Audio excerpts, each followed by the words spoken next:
Hello friends, तो आज हम पढ़ने वाले हैं पोरिफेरा के बारे में। पोरिफेरा सामान्य तौर पे सभी क्या होते हैं, जलीय होते हैं। शरीर पे इनके छोटे छोटे अनेकों छिद्र पाए जाते हैं जिनके माध्यम से जल है शरीर में प्रवेश करता है। अतः इन्हें आम बोल चाल की जो भाषा है उसे स्पंज कहते हैं। सम्मिति असम्मित होते हैं, अर्थात किसी भी अक्ष से काटे जाने पर शरीर के दो बराबर भाग नहीं होते। देहगुहा अदेहगुहा जंतु होते हैं, डिप्लोब्लास्टिक जंतु होते हैं, यानी कि जो भ्रूण अवस्था की जो स्तर है उसमें दो भ्रूण अवस्था मिलती है। ठीक है, एक्टोडर्म और एंडोडर्म। संगठन का स्तर कोशिका प्रकार का संगठन मिलता है। कोशिका व्यवस्थित दूर दूर तक व्यवस्थित होती है। शरीर में दो प्रकार की कोशिकाएं झिल्ली होती है। एक कोइनोसाइट कोशिका शरीर की जो बाहरी दीवारें हैं उनको तैयार करती है और अन्य कोशिका शरीर के आंतरिक स्तर को तैयार करती है।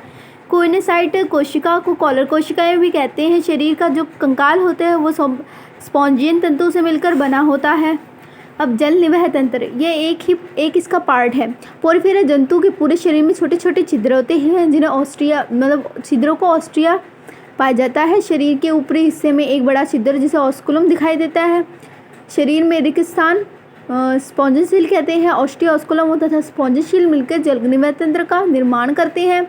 जल निवह तंत्र की सहायता से पोषण प्राप्त करना, गैसों का आदान प्रदान एवं अन्य अपशिष्ट पदार्थों को बाहर निकालना इत्यादि कार्य किए जाते हैं। निषेचन शरीर में संपन्न होता है, अर्थात अंतः निषेचन मिलता है। ये सभी जंतु उभयलिंगी होते हैं। नर अथवा माता को पृथक रूप से पहचाना नहीं जा सकता। परिवर्तन अप्रत्यक्ष होता है। अप्रत्यक्ष यानी कि जीवन की किसी भी अवस्था में लार्वा अवस्था नहीं बनती, जैसे पोरिफेरा से आर्थ्रोपोडा एम्फीबिया। अब प्रत्यक्ष परिवर्तन जीवन की किसी भी अवस्था में लार्वा अवस्था नहीं मिलती, जैसे मनुष्य, एबिस। उदाहरण साइकन, स्पॉन्जिशिलिया यूस्पॉन्जिया। स्पॉन्जिशिला उपवाद है क्योंकि ये स्वच्छ जल ये स्पंज होते हैं इसलिए, और यूस्पॉन्जिया इसे बाथरूम स्पंज कहते हैं। इसके मरने के बाद बाथरूम का जो पानी है उसे सोखने में उपयोग किया जाता है।